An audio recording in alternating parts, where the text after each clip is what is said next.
Hello lovelies and welcome to our channel. Today we are showing you how to make okra and coriander in tomato sauce with Lebanese rice.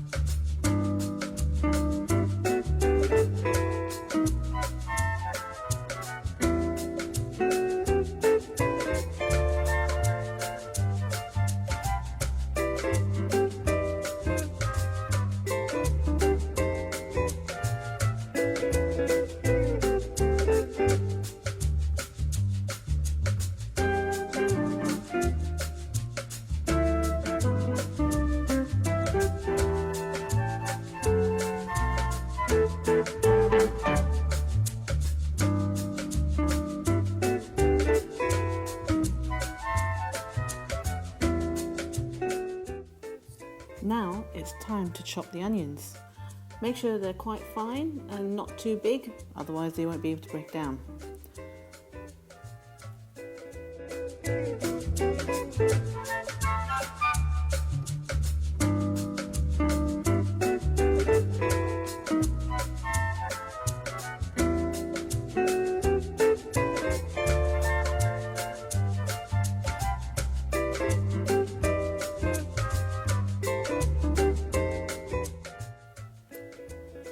Next, slice the garlic and add these to the pan. It's best to make sure that the slices are not too thick, they're quite thin.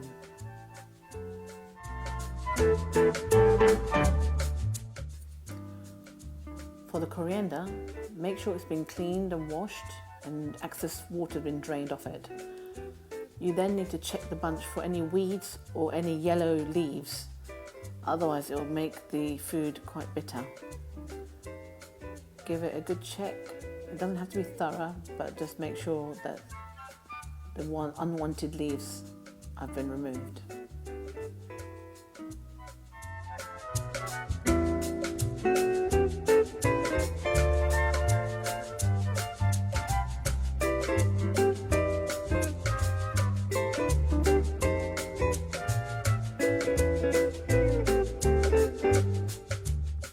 Once you're happy with the coriander bunch and remove all the weeds, chop off the stems, not too much though, and start cutting them into 1 centimetre strips.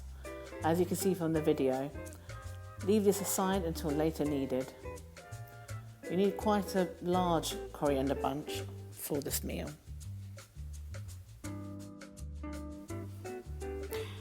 Now juice 2 lemons and leave this aside. You add the lemon juice at the end of cooking the okra. This will stop the okra getting all stringy and gooey and it will go all clumpy otherwise. Next, open up 2 cans of tomato. Chopped tomato, that is, of course.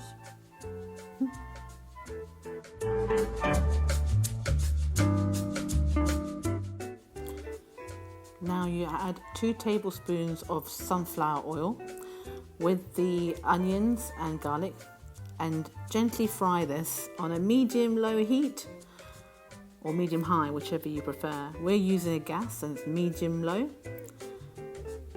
You fry this until it's golden in colour, or translucent as other people call it.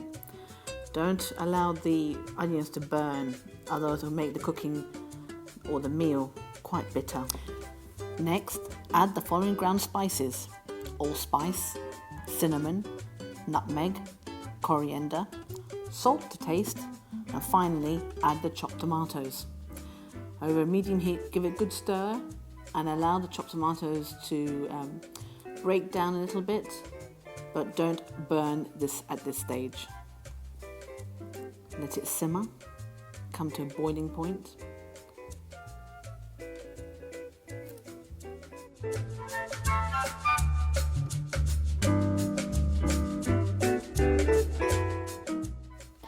Now add the fresh coriander to the tomato sauce. It's going to taste lovely now.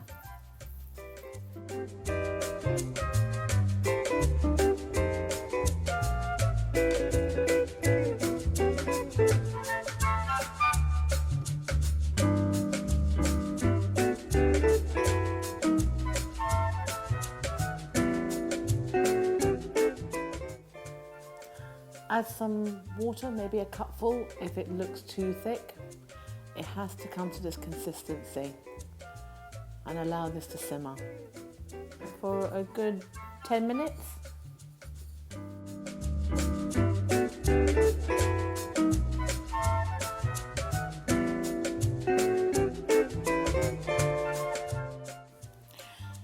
Time to add the frozen okra. It goes straight in, and again, if it needs some water, add from the kettle a little at a time. Allow the stew to come to boiling point and then lower the heat to simmer for 15 minutes.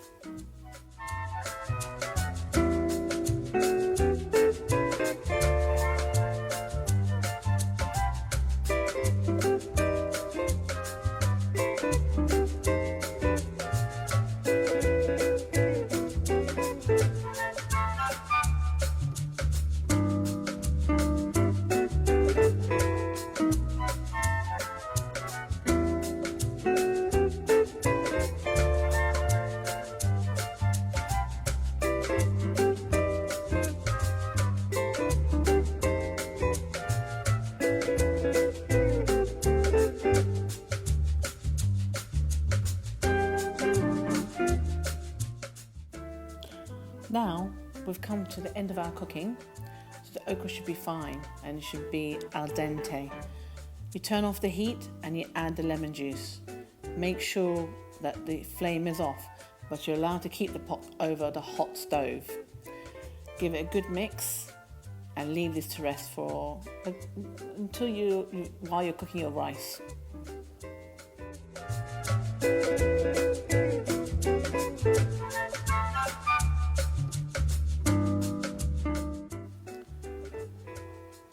For the rice, we actually soaked it for 2 hours.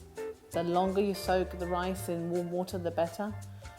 So we drain away the excess water and check if everything's okay.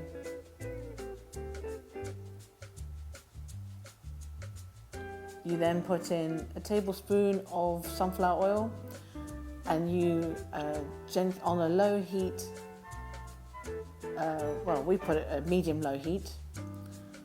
You gently fry the crushed vermicelli pasta in the sunflower oil. Do not warm up the oil yet. It needs to come to a golden colour, so it's better that the oil is cold.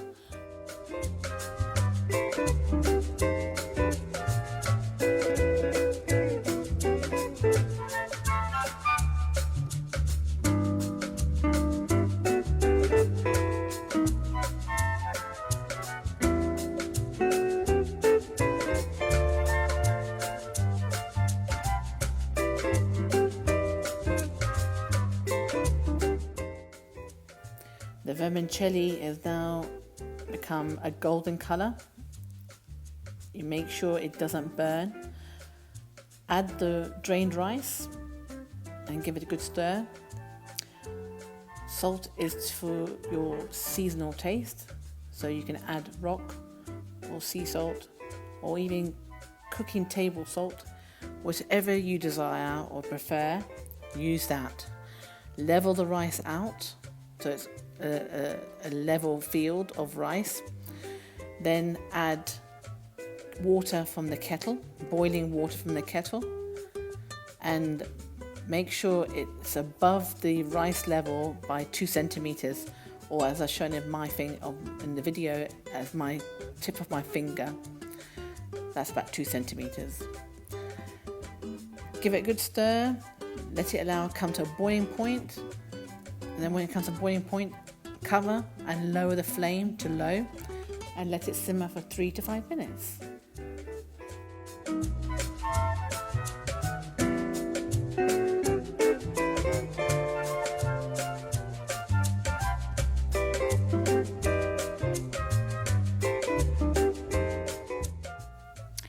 The rice should come light and fluffy and allow for the steam to escape. It should have individual grains, as you can see from the video. Don't over mash it, otherwise the rice will break up. And it's a delight to have. Bon appetit!